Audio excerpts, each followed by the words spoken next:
Israel आणि अमेरिकानं इराणवरती हल्ला करण्याचं सगळ्यात पहिलं कारण म्हणजे अणुबॉम्ब बनवण्याला विरोध। इराणकडे खूप शक्तिशाली अण्वस्त्रे म्हणजेच न्यूक्लिअर वेपन्स तयार होत आहेत असा अमेरिका आणि इस्रायलचा संशय आहे।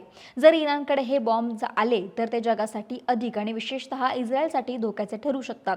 हा धोका कायमचा संपवण्यासाठी त्यांनी इराणच्या मुख्य ठिकाणांवरती हल्ला केलाय। दुसरे कारण म्हणजे इराणमधील सरकार बदलण्याचा प्रयत्न। अमेरिकेचे अध्यक्ष डोनाल्ड ट्रम्प यांना इराणमधील सध्याची सत्ता राजवट बदलून तिथे नवीन विचारांचे सरकार आणायचं आहे। त्यांच्या मते इराणचे सध्याचे नेते जगात अशांतता पसरवत आहे आणि म्हणून त्यांना सत्तेवरून हटवणं हा या युद्धाचा एक मोठा उद्देश असल्याचं समजतंय। तिसरे कारण म्हणजे इस्रायलवरील सततचे हल्ले। तुम्ही हमास किंवा हिजबुल्ला यांसारख्या संघटनांची नावे ऐकली असतील ज्या इस्रायलवरती हल्ले करतायत। या संघटनांना इराण मदत करतो असा इस्रायलचा आरोप आहे। आपल्या शत्रूला मदत करणाऱ्याला धडा शिकवण्यासाठी इस्रायलनं थेट इराणवरतीच निशाणा साधलाय। चौथं म्हणजे सर्वोच्च नेत्याचा मृत्यू आणि सूड। या हल्ल्यात इराणचे सर्वात मोठे नेते आयातुल्ला खामेनी यांचा मृत्यू झाला। ही इराणसाठी खूप मोठी आणि अपमानास्पद गोष्ट आहे। त्यामुळे चिडलेल्या इराणनं अमेरिकेच्या सैन्यावरती पलटवार केला। एकानं मारलं की दुसऱ्यानं बदला घ्यायचा या चक्रामुळे हे युद्ध आता थांबण्याऐवजी आणखीन वाढत चाललंय आणि याचा भडका महायुद्धामध्ये रूपांतरित व्हायला सुरुवात झाली आहे। पाचवं आणि महत्त्वाचं कारण म्हणजे तेलाचा व्यापार आणि जगावरती ताबा।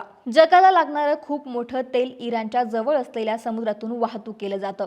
इराणने हा रस्ता बंद करण्याची धमकी दिली होती।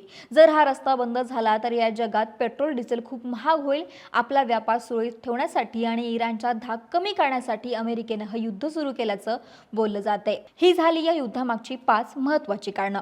दरम्यान खामेनी यांच्या मृत्यूनंतर इराणनं अमेरिकेच्या मध्य पूर्वेतील लष्करी तळांवरती आणि इस्रायलवरती शेकडो क्षेपणास्त्र आणि ड्रोन डागले आहेत। विशेषतः दुबई, दोहा, कतार आणि मनामा जे बहरीनमध्ये आहे यांसारख्या शहरांतील अमेरिकन मालमत्तांवरती लक्ष करायला सुरुवात केली आहे जिथे स्फोटांचे आवाज ऐकू येत आहेत। दुबईमध्ये अनेक ठिकाणी इराणनं हल्ले केलेले आहे।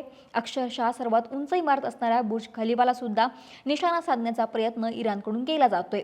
दुबईमधील 7 स्टार हॉटेल असेल किंवा अनेक महत्त्वाचे ठिकाणं हे लक्ष करतायत इराण। त्यामुळे या युद्धामुळे मध्य पूर्वेतील एअर स्पेस बंद करण्यात आले आहे। आज एका दिवसामध्ये जगभरातील 1400 पेक्षा जास्त उड्डाणं रद्द करण्यात आली असून दुबई आणि कुवैत आंतरराष्ट्रीय विमानतळाचं मोठ्या प्रमाणावरती नुकसान झाले।